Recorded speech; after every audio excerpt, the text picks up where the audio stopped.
Hey there, Branden and Harvey here. Before we get started, I wanted to give a shout out to the sponsor of this week's episode, Who Gives a Crap? Who Gives a Crap is determined to prove that toilet paper is about more than just wiping bums. This is so fun to get to say in an ad. They make all of their products, toilet paper, tissues, paper towels, with environmentally friendly materials, and they donate 50% of their profits to help build toilets for those in need.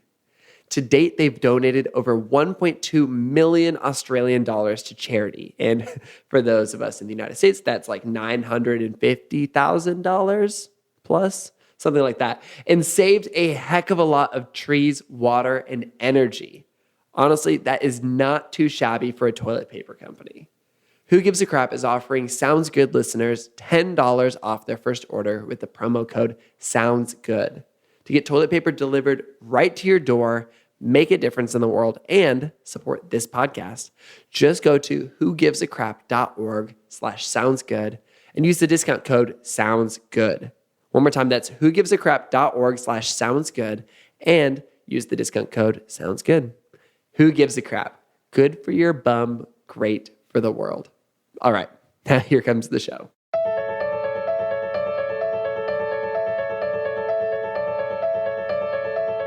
My guest today is no stranger to the Sounds Good family.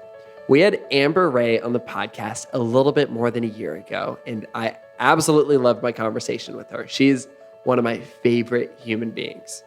For those who don't remember or didn't hear this episode, she's an author, she's an artist, she's a speaker, and she just wrote a book about choosing wonder over worry. It's this important book that serves as an official invitation to face your fears, wake up to your truth, and get to the source of what's holding you back. It's called Choose Wonder Over Worry, and it is so good. We talked about that book before it was even fleshed out the last time she was on this podcast. And to this day, that conversation has been one of our most popular episodes. Recently, Amber and I found out that we were in the same city at the same time. It was Portland, Oregon. And so I ran over to her hotel with the notes that I'd taken while reading her book, with my mic in hand, and we had another really, really fun and important conversation. I'm Branden Harvey, and this is Sounds Good. This is the weekly podcast where we have conversations with inspiring people who are rejecting cynicism and using their lives to make an impact. So without any further ado, let's jump straight into this conversation.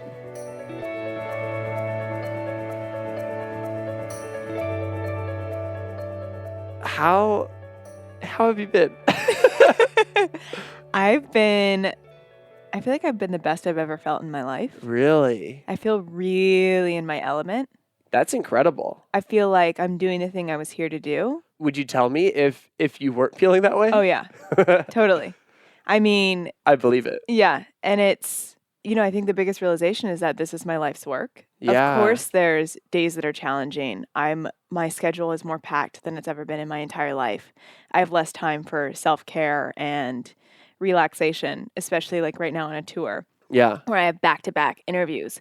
But I love it. Good. And I remember reading this book so many years ago when I felt really lost and confused and sad and like no idea where my life was going. Felt like everything was falling apart.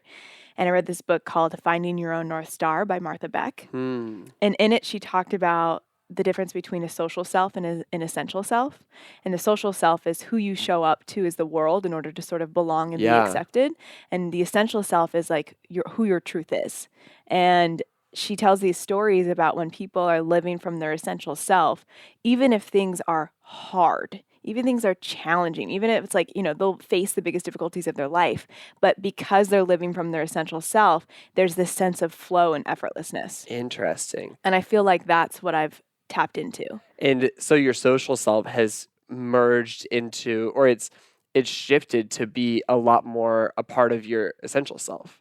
Or like, it's just, I feel like at these events, I'm not going there trying to be something. Yeah. I'm not preparing to like go to a book event. I'm just showing up and being myself. Yeah. And it feels like enough. And it's cool because your book is very vulnerable. it's really vulnerable in so many ways. Like you talk about feelings and emotions, but you also talk about sex and, things where you're like, this is going deep into things that probably a lot of people don't know about you. So you kind of have no choice but to show up as your real self because it's on paper. You can't go back from it. And I think that's what happened, is that I stopped hiding from myself and I started creating the things I really wanted to create. And there's this feeling of liberation. And so I think what I feel right now is free to myself. And thus the way I'm showing up to the world and at these events is this sense of freedom. And that's probably not it's probably not an easy thing to get to that point. Well, that I was going to say, it was like everything was hard until the book came out. It's remarkable though, because you have had a successful career doing a number of things. You've worked for Apple. We were just talking about how you worked for Kate Spade. You worked for Seth Godin. You launched some of the most popular books that we've all heard of. And for a lot of people, they would say that's like she's doing everything that she has ever wanted to do. And I love that those were just merely stepping stones towards, not only making this book, but like becoming a more healthy, whole person and to understand yourself. And I think it's really clear in the book and even just from knowing you that you've been like doing the work and then writing about it. And I'm just loving it. Yeah, it's so interesting because when I decided to leave like the tech world, there was this feeling that I knew was possible. And I didn't know how to describe the feeling. I just knew it was a feeling that I would know. It's almost like when people tell you, oh, when you meet your person, the person you're supposed to be with, you'll just know. Yeah. Which I was like, that's so annoying. Until I like met Farhad and I was like, oh. And I feel that way about, about work, where it's like, I felt like for so long I was hustling for approval, trying to prove myself, just wanting to, be something in the eyes of other people. And that motivated a lot of my career choices or decision making. And then I would be doing that thing, or I would get there and I'd be like, damn, this doesn't feel how I thought. So it's like this chase. And I feel like the process of this book has been about a journey going home. Ooh. And so I feel like so at home with myself, and I guess that's the feeling that I was looking for all along. Yeah. Was this sense of home. And I couldn't find it when I was trying to show everyone how great I was. One of my favorite things about your book was just this idea of like diving into more of our emotions more fully. You and I think, are really similar in the way that if we could just like turn on autopilot on our lives, I think that we would naturally navigate to just talking about joy and like the positive, happy, good stuff. Yeah. And something I've learned a lot from you is this idea of diving deep into all of the other feelings. Yeah. And they feel like unknown territory, but it's beautiful. Like I remember in your book, you're talking about anger and you're talking about how it has the opportunity to fuel you in a positive way. And it's, just thinking about things like that has been really mind shifting for me.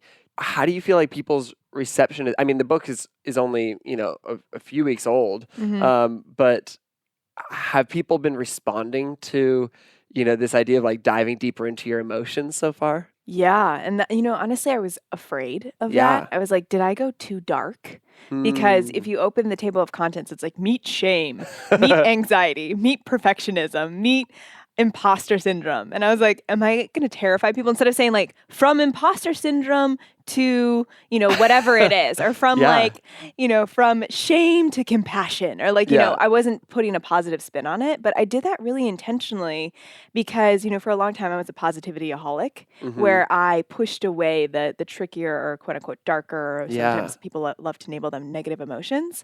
And that limited the joy I was able to access in my life. And so my journey has really been about how do I turn toward and become friends with all of me and embrace all of me and understand what these emotions are trying to teach me. Yeah. Because at the end of the day, emotions are messengers and they come here and they're like, hi. Sometimes they're going to be really loud or really annoying or really nervous or really anxious because I'm here and I have a message for you. Yeah. And so much of the work for me has been about like, how do I wonder? Yeah. How do I become curious? How do I have compassion for those emotions and understand their messages? So like anger, I love anger because anger says, hey, this is not okay. A boundary has been crossed. And so I'm going to be your really loud friend that's like, hey, let me just show you that this isn't okay so that you pay attention. Or envy. I think envy is a really powerful indicator of inspiration in disguise. Yeah. So like if I'm scrolling through social media, I remember like Timothy Goodman and Jessica Walsh. It was always their work where I was love them. ugh. They like, now they did a book and now they bought the rights for the movie. And it was like all of these. I was like, I love their work so much, and it would trigger envy in me. And at first I was like, that's annoying. And then I was like, no, actually that's amazing, because they're pointing to untapped potential within me. Yeah. So it's like, it's more of how do we, and no one, I don't feel like, I don't know about you, I never learned like how to understand what these emotions were trying to tell me. I remember when my therapist brought it up, like I was like mad at him, but I wish that they taught this in school. Yeah, totally. Man. And really that's part of my, I think, eventual mission is like, it's emotional literacy and mastery. Like, how do we understand the messages of our emotions? How do we work with them? Because, it's about having the relationship with the emotion. People always say to me like, well, how do I make my fear go away? And it's the emotion isn't the issue to look at. It's the relationship with the emotion. Let's dive into that a little bit more, because that's interesting. How would somebody who, is feeling and experiencing fear in their lives and they have an unhealthy relationship with it, how would they move towards building a healthier relationship? Well, I think that the first step is to notice that you have an unhealthy relationship. And that might look like trying to repress it, numb it through social media, a few extra drinks to take the edge off, like whatever, desire to numb, push away, or like, I'm going to crush the fear. I want it to like completely get rid of it in my life. Yeah. So I think first identifying that. And then the next step is a willingness to turn toward it. So a big part of my work is let's dialogue with our emotions. And so that can be as simple as like, hey, fear, I see you. What is it that you want me to know? Why are you here? Why are you visiting me? And oftentimes you can almost do that through writing, right? Yeah. That's the main. Is that the main way you do it? Yeah, absolutely. So journaling. So often I'll be like, hey, fear, why are you here? And, the thing about fear is that we've evolved as a species with this threat mechanism system in our brain. The amygdala in our brain, anytime we are in danger, it triggers the fight or flight response. And so that's our fear response, because fear is here to say, hey, I want to keep you safe because I want you to survive. But the problem is that anytime we're doing something novel, meaningful, interesting, something new that's never been done before, that's unknown. And fear and worry, they hate the unknown because they can't predict what's going to happen. And so that triggers the part of our brain that says danger. And so often when we feel fear, it's because we're moving in the direction of meaningful growth and we're moving towards something that we care about. And so long as it's not like I'm standing near the edge of a mountain and I want to like leap off and like, that's when fear's going to be like, honey, back off. That's when fear is doing its actual like biological historical job. Yeah, but if I'm like, I want to write a book and I'm terrified, of course I'm terrified. Yeah, it's not going to hurt you. Yeah, it's not going to hurt me, but like our brain doesn't know the difference. Yeah. And so that's where we can say fear, oh, of course I'm afraid of writing this book. Of course I'm afraid of rejection. Of course I'm afraid it's going to be terrible and I'm not going to be able to finish it and it's not going to be good enough and whatever else other stories that I have. My voice doesn't matter, all those things. Of course that's coming up because it's telling me how much I care. It's interesting too, because your book talks about, on a few points, the journey of writing the book, because that's a difficult thing to do. And it sounds like in some ways for years you kind of ignored that call to put all of this on paper. And so of course there's going to be a sense of resistance in the process of actually bringing this thing to life. But it's important, and that's why you're getting that resistance. Yeah, if we don't have resistance, I don't think it's what we're doing is, challenging us, pushing us, helping us to grow. And so, and we usually, the way that we respond to anything is there's either I hate to say positive or negative, but there's a response. Either something's neutral or not neutral. If it's neutral, it's not for us. If it's not neutral, as if it has a charge, let's say something triggers us, that's actually, if there's a trigger, we can get curious about it. Because it's like, okay, why am I triggered by this? Why is this upsetting me? There's something there for us to learn. Yeah. Or if there's like an overwhelming desire and call, that also is illuminating something for us as well. That's good. I like that idea a lot. Something else that you kind of talked about in your book that I thought was really interesting was this idea of suffering. In fact, I might have even written down this quote. You basically said that suffering isn't the only way to find success and to create. And I feel like in many ways, you can listen to this podcast and almost misconstrue that. And, not this episode, but just all of our episodes, I feel like we've had a lot of guests who have shared stories of here's the heartbreak and pain I've experienced. Here's the difficult things I've gone through. And I've questioned this, I think, out loud on the podcast a few times. Should I be steering into suffering? Should I be putting myself in harm's way? Yeah. Not physically, but in all kinds of other ways, so that I have a story to tell, so that I have an experience that makes me a more full human. And you say no. Well, here's what I think. And let me tell a story to illustrate this. I once sat down with a musician who told me, I only date women who are going to hurt me because then I have good songs to write. And I was like, that's interesting. Are you sure that's the only way that you can write music? And he was so convinced that the only way he could write music is through heartbreak. And, I think suffering is a part of life. Like, people die, painful things happen, things we can't control. Like, suffering happens no matter what. Suffering is, with death comes birth. It's part of the cycle of life. What I'm saying is, like, let's not seek out suffering for the sake of suffering, because there's so much suffering. There's enough of it to go around. There's enough of it to go around. And, and this really came, my dad was a brilliant artist, singer, songwriter, businessman. He was like multi-talented, but he was also an addict. And he was very much the era of sex, drugs, rock and roll. And he really created so much unnecessary suffering for him. And that got in the way of his gifts and actually led to his early death. And so, I guess seeing my dad, essentially, he got behind the wheel of a car under the influence, killed him and his best friend. And seeing that happen, I felt like he chose suffering. And it just, it was sad to me that he had all these gifts to give and then just died early. Yeah. And so I think there's a fine line. I'm not saying let's not suffer. Let's not feel our suffering. When suffering happens, I'm not saying let's push it away. But I don't know if we have to actively seek it out, actively seek out self-destructive behaviors, actively do things that hurt us for the sake of a story. Yeah. I feel like, especially in the art world, there's so much, you've got to be a starving artist, or you've got to, really put your blood, sweat, and tears into these things you create. And of course, you want to be working hard on those things too, but it's the inspiration doesn't have to come from that. Yeah. And sometimes it can, or sometimes it can come from joy. And I also say in the book, we're afraid to lose our suffering because we're afraid to lose our excuses. Ooh. And so often I see suffering as just another form of excuse, another form of resistance to like doing the actual, deeper work, whether that's like, oh, I'm going to keep buying into these stories that I'm not good enough or worthy, because that means I don't have to step up and be courageous and try something and be brave. Because if I just believe that, I can keep playing that over and over.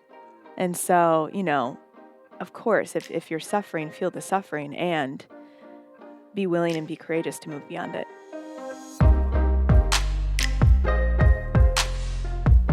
I just wanted to take a quick break from this conversation to tell you about the sponsor of this week's episode of Sounds Good, Hover. Hover is the company that makes it easy to buy a domain name for your big idea. I have personally been using Hover for, I guess years. Yeah. And honestly, I use them every single time I buy a domain name. And it's actually a lot, maybe too much. I don't know if I'm allowed to say that in the ad, but I buy a lot of domain names. And the reason is because anytime that I have a new idea, which is pretty often, I check and see which domain names are available for me to bring this thing to life. I did that when I launched Good Good Good and the Good Newspaper, as well as plenty of other ideas that haven't quite seen the light of day yet. And sometimes I also just go on and I search around and look for a domain name that's fun. And sometimes I also just go on, I search around and look for a domain name that's fun, even if I don't know what I'm going to do with it yet. That's how I ended up with Enneagram7.com. Yes, if you know what the Enneagram is, of course I own Enneagram7.com. And I just bought EmpathyForPresident.com. Not sure what the game plan is yet, but I have no doubt we'll be able to find something in the next few years. If you have an idea you care about, or you just want to pick up a domain name for something fun, Hover is the best way to go. There's no upsells. The website is clean and simple, and they're the best in class when it comes to customer support. For listeners of Sounds Good, Hover is offering 10% off your first purchase when you visit hover.com/soundsgood. Go to hover.com/soundsgood today to save 10% on your domain name and to help support this podcast. Hover, making it easy to bring your passions and ideas to life. Okay, now back to the rest of this conversation.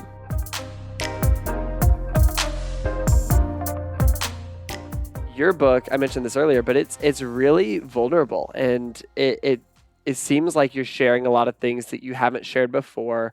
And I would imagine you've got, when you're writing things down, you're probably processing through like, oh my gosh, what's going to happen when this person reads it?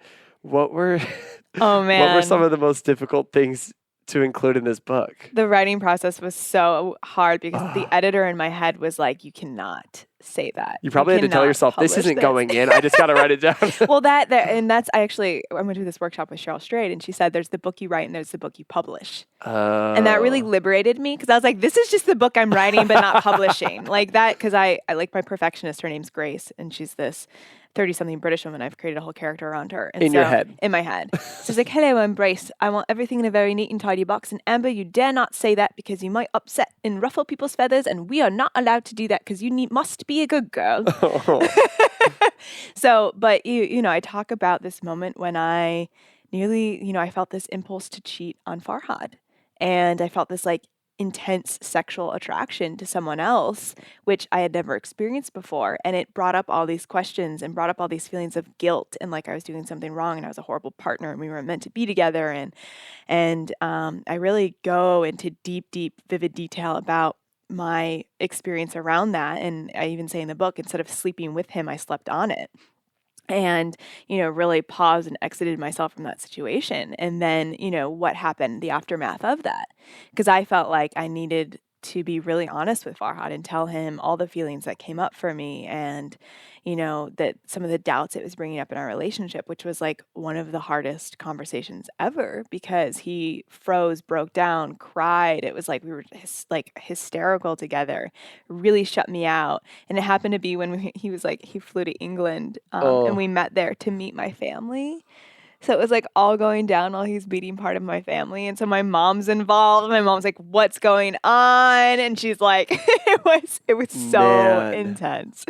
And so, at first it was the experiencing of it. And, what we ultimately realized is that we were avoiding some hard conversations in our relationship. And that sort of avoidance, we were just like, not really going there with each other and acting like everything was okay when it wasn't okay and acting like we were great when some things weren't great. And so I think we both realized that we were positivity silver lining-aholics. Like we were both like Labradors. You have like my favorite smiles in the world, and I can fully picture that. And so it was, going into those conversations was really hard for us and we didn't know how to do it.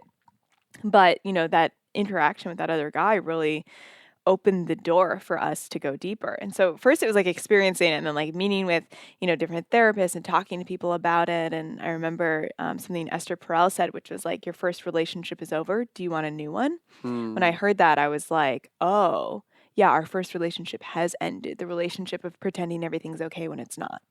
And do we want a new one? Are we willing to face the hard things together as a couple? Do you feel like that first relationship was necessary, or if you had met in a healthier place, you could have skipped that first relationship and gone straight to the second relationship? I think it was necessary. I don't even think we knew we were avoiding things until some of the like symptoms and side effects showed up. And it was so easy for both of us to be like busy and work and use that as an excuse for like, hey, this isn't working. Or like I noticed that we both like him and I actually are similar in a lot of ways where it's like, oh, let's not face the conflict, everything's great. Totally. And so I feel like it was necessary because I feel like our first relationship was this beautiful, safe cocoon of true, pure love.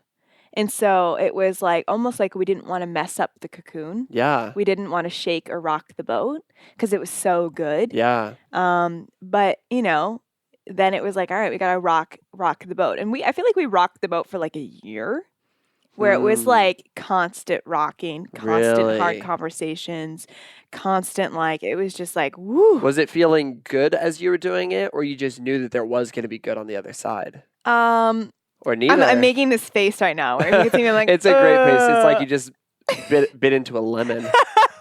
I mean, I didn't know what was on the other side. Yeah. There were moments where we were both like, deep tears. Like, I remember him saying at one point, like, well, then why do you even want to be with me?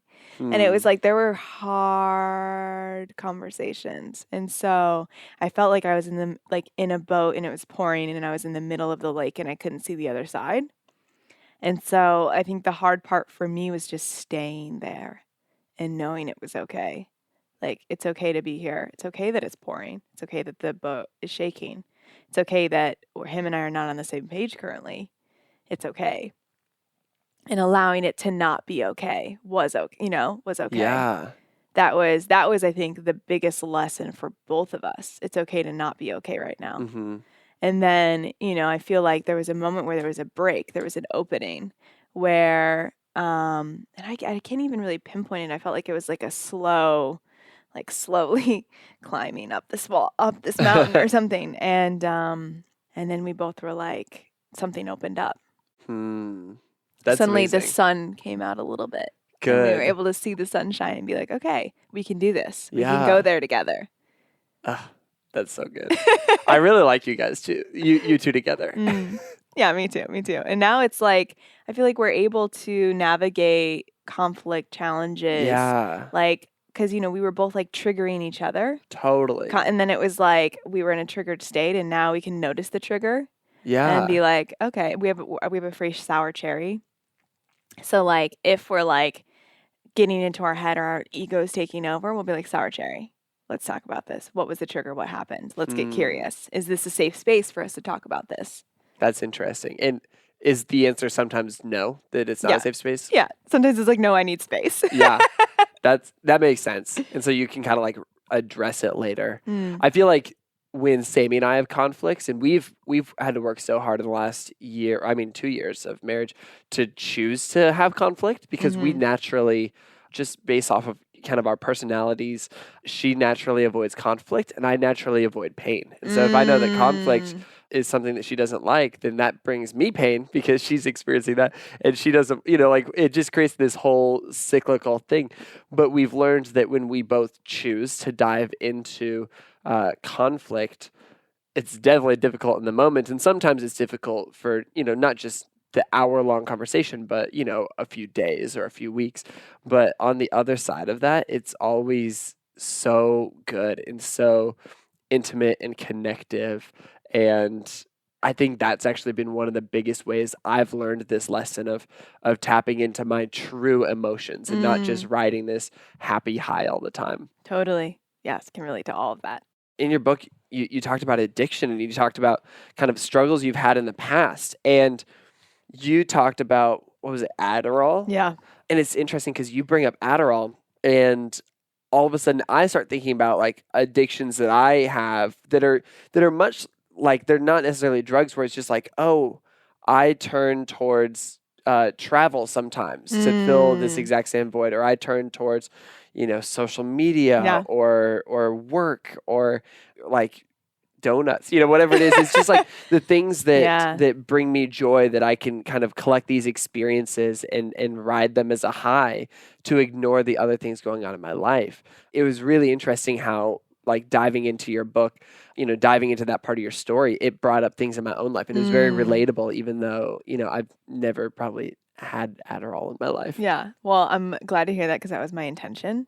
It was like, I wanted to talk about addiction as a way of like how we escape or hide. Yeah. And, for me, someone asked me at one point or in an interview, so were you a drug addict? And I was like, I don't know if that's a label I would use on myself. It's not a great phrase. I was like, but I was definitely addicted to Adderall for a period of time where I was, and it was like, I remember this moment. I was in this anatomy and phys class in college and this girl next to me suddenly had this pep in her step. And she's like, oh yeah, Adderall. I can connect you with my psychiatrist. And she like gave me one to try. And all of a sudden, like, my energy levels were through the roof. I was performing better. I was getting better grades. It made me thinner. I had this story that if I was thin, men would love me. And so it really fed into a lot of my insecurities, but really masked them. Yeah. And so it became this like secret drug of mine where I thought I could do more and look better and like get more validation and attention. Yeah, just from taking a drug. taking Adderall. And it's like an upper. It's not Yeah. something where it's like, oh, I'm going and escaping to like hide in my house and do this drug. It's like, Yeah. I get to go be more in the Yeah. world because of this. Be more of me, I thought. Yeah. But, it ended up making me a lot less of me. And it like led to a scary moment where I had this seizure Oh, outside of wow. my college apartment and like woke up alone. And it was like, there were some terrifying side effects. And so, but it was because I was hiding and avoiding so many things and not looking at my Yeah. insecurities. And it was like, I was popping a pill, but I was like popping approval. Is what I was really looking for. And so, the reason I wanted to talk about addiction, because I almost didn't put that in the book. I was like, oh my God, people are going to judge me. Yeah, that's a really tough choice because you've Yeah. already been so vulnerable. Like nobody would have known if you didn't include that in there. Yeah. But I think, when we don't talk about our addictions, whether it's Adderall or sugar or social media or travel or whatever it is that we do to escape, when we're not aware of that of ourselves, but B, we don't have a safe space to talk about it, then we can't move through them. Yeah. And so that's why the chapter felt so important to me, because I feel like we're actually more addicted as a society than ever before. It's just not things that we would normally label as addiction. Well, and that's the interesting thing about Adderall. I don't know if you watched that Netflix documentary on it. Isn't that wild? Do you remember the name? I can't remember the name. You can Google it. But it's really fascinating. And I think everybody has to watch the whole thing because the first half you're like, you know what? I think I'm going to take, like, I was like watching, I'm like, I think I need Adderall. I think this would really help me out. And then you get to the second half and you're like, oh man, like all these kids are taking it. All these adults in like business situations are taking this. And here are the side effects. And here's the problems. And here's how, you've got like 17-year-olds who are saying like, I'm going to like wean myself off of this. I'm going to like break this addiction because it's messing with me in all these ways. Oh, it was, it got really bad for me, like where I couldn't feel emotions anymore. Wow. I felt like a robot. I became so thin at one point that it was a little borderline scary. My heart was racing. I couldn't sleep. It created a lot of anxiety. And then coming off of it was like, gained a bunch of weight. My body didn't know how. I couldn't find motivation. I didn't know who I was. It brought up all these questions. And it was like a really interesting transition period. But, it's so interesting, like in reflection now, that because I'm doing things that I love and that energize me, I have more energy and motivation and focus Ooh, that's than good. I ever had on this drug. And so I think like, that's the thing, is that the way our society is designed, like why are these kids being, given a prescription? It's like one chemical away from meth, and it's just, we're giving them a drug that like that brings them up because they can't sit still because they're in a classroom that is like not designed for children. Yeah. And so, I think so much of how our society is designed is it's not enabling us to pursue and find out what we're truly curious about, where that wonder is leading us and what our actual gifts are. And so we're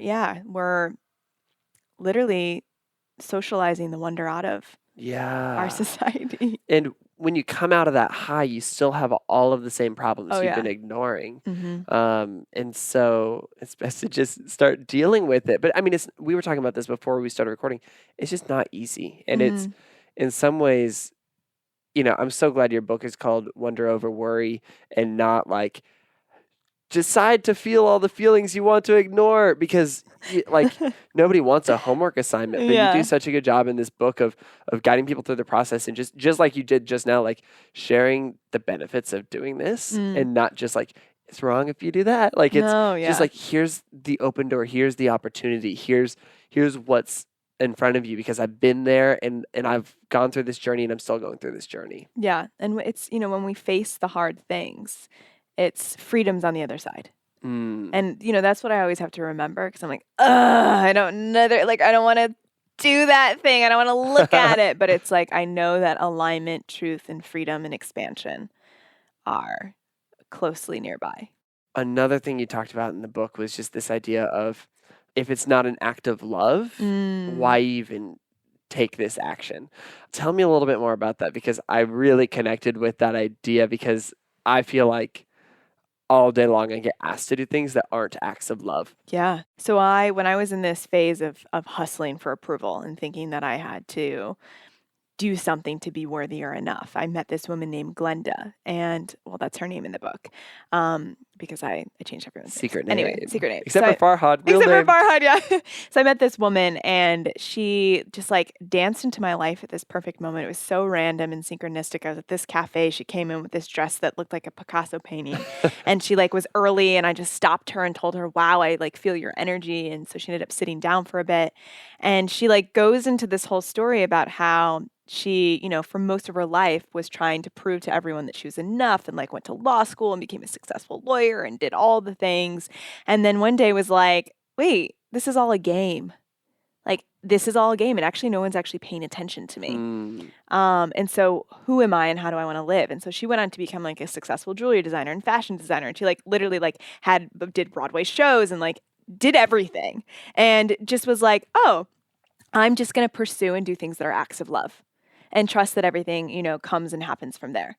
And I do want to name that like there is privilege to this because, I feel like I can approach my life as doing what is an act of love because I have the safety net to be able to do that. I have, there's an amount of savings. There's, I've built a career. And so at this point, I have the ability to only do things that feel expansive and as if I can wholeheartedly choose to do it. Like along those lines of privilege, what would you say to people who are saying that's, it's just not an option for me? I'm just scraping by. I'm trying to pay rent, but I dream of being able to just do things that are an act of love. Like, how do you bridge that gap? And is it possible for everybody to bridge that gap? Yeah, I feel like, an act of love can be the way you approach your responsibilities. It can be, these are the things that I need to do in order to provide for myself and my family. And everything I do outside of that is going to be something that fuels me, fuels those around me. And I've heard so many, like, even like Farhad's family, they fled the Iran-Iraq war. They, moved to California. They lived in this like very tiny garage that they called the tiny palace. And like, and his mom, like her approach, she's just pure love. And she was like, I just knew that the move was pure love. I knew that the way I would show up and be and interact with people. And I just like, for her, she was just like, everything for me is pure love. And she's out like telling people poems of Rumi and they had absolutely nothing, and I feel like Farhad ended up then because she was a nanny to some of the wealthy kids. Farhad ended up being he's called himself like a poor kid who lived like 5 blocks from Steve Jobs.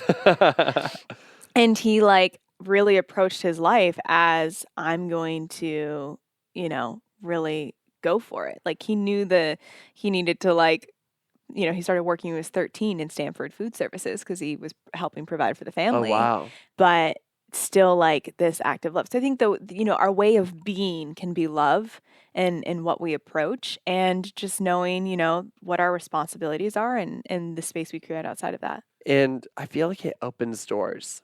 I don't think it always opens the doors we expect, and it doesn't necessarily open doors to money or to, to power or anything like that, but it opens doors to maybe almost relationships. I feel like in connection, maybe that's a better word for it is. I think it's interesting how when you open yourself up to creating acts of love around you, that you're also opening yourself up to who the people are around you and what their needs are and how you can fill them and then maybe even what your own needs are in the process.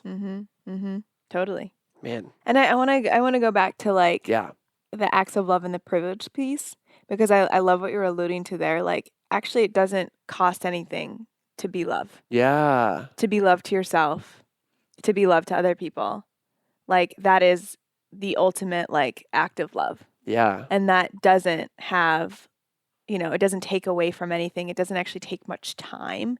It's just who we're being.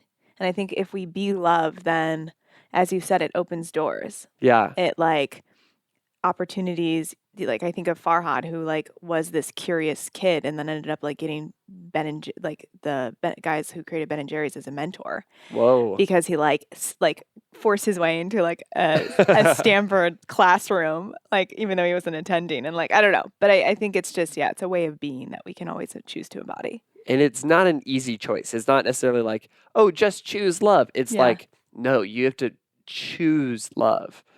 Ah, that's so good. What are you excited about right now?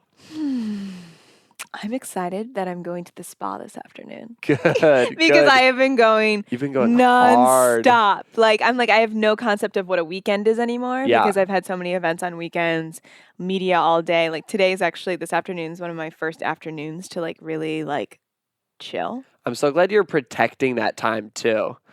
Like I was like, when do you want to hang out? And you're like, not during spa time. So yeah, I'm excited for a chance to really just like relax and soak it in. And actually, my friend Preston Smiles, he was at the event in LA, and he raised his hand and he was like, when it was the audience Q&A part, and he was like, "How are you? Or have you celebrated yet?" And I was like, I think so. Not really. And, and then he had everyone cheer me on. And it was like this really beautiful moment of really soaking it in. Because when I put my heart and soul and everything into this book, and then it comes out, and then I'm promoting it. And, have I really had a chance to soak it up and sink into like this lifelong dream coming true, and the dream that had the most amount of anxiety and fear around it. And so I then was like, okay, well, how do I really want to celebrate? And I knew I was taking August off because I haven't had a vacation in over a year. And I was like, I want to take August off. Yeah. And I was like, I want to go to Bali. But I was like, that's not realistic because you have to go to all the worry voices. And then I was like, okay, I'm opening myself to clues. And then all of a sudden, all the clues around Bali kept showing up. So I was like, let me just go look at my Delta miles. And I looked and I realized I had enough miles for a business class round trip ticket to Bali. Whoa. So I booked that, and I'm excited to go to Bali and really like soak up what's happened over the last year, and also to like, I'd hate to jump to what's next before really creating the space to like anchor into what's happened. And it'd be easy to do that too. It'd be so easy to be like, oh, this is the next thing. So I'm going there to really like settle and feel everything that's happened. Well, you deserve it, and you've worked so hard, and your book is beautiful, and I love it. And I haven't told you this yet, but like I have only listened to the audiobook so far, and it's so good. But I like flip through the book, and it's just like beautiful to look at, and I'm excited to read it again. Yay! Yeah, I know the Wonderventions aren't in the audio, but I think they came with it. What are the Wonderventions? Okay, so like at the end of every like, so you meet shame, and then at the end there's a Wondervention to like, which is an exercise to like dive deeper into There's it. a journaling exercise in the audiobook. Yeah, it's different. Those are different. Okay. So there's in the book, there's the journaling and the Wonderventions. Oh, I'm so excited. I hope that they like there was supposed to be a PDF that came along with it. I'm sure it did. Okay. Yeah. So anyway, all those fun worksheets. It's so good. You've done a great job. I'm so excited for you, and I've been just loving seeing people love the book as well. So thank you. This is so good. Well, I'll see you next week in Nashville. All right, sounds good. Can't wait. Oh, perfect. Is there anything else you wanted to talk about that we didn't talk about? There's one more thing coming up. One thing I've been thinking a lot about is years ago, El Luna, when I was wanting to write my book, or just I was creating art. She was a huge catalyst for me in art. Her and I did The Artist's Way together, and it was so profound, the journey we went on together. And I remember asking her for like feedback or advice, and she said something along the lines of like, what could you create that would heal your own toothache? And she had borrowed that from Picasso, because Picasso claimed, so like this actually ties in the suffering piece too. Picasso said that everything he did was to like heal his own toothache, or how do you create things? And I just love to believe that our mess can be our message, and our ache can be a place to enter and create from. And so I know for a long time, I was so focused on creating things to help other people. And where I feel like Elle really inspired me to go was to create things that would help me and heal me, and to dive into my own ache and to create from that place. And that's, I feel like, where some of my most powerful writing has come from, whether it was like revisiting old relationships, or my dad dying, or wherever the ache was, or, just the anxiety, the worry, not feeling good enough. When I used those emotions as fuel for what I created, I feel like, work that was even more resonant with the people that I aim to help. Yeah. And so I think what I would encourage, just as a takeaway, is to, it's beautiful that we want to support, guide, catalyze, help others. And what does it look like to really help you? Or what is the ache that you have and can create from?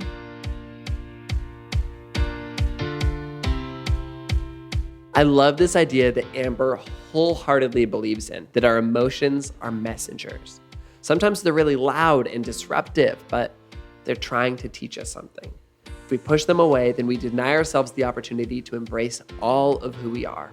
We must learn to befriend our emotions and lean into the lessons that they bring.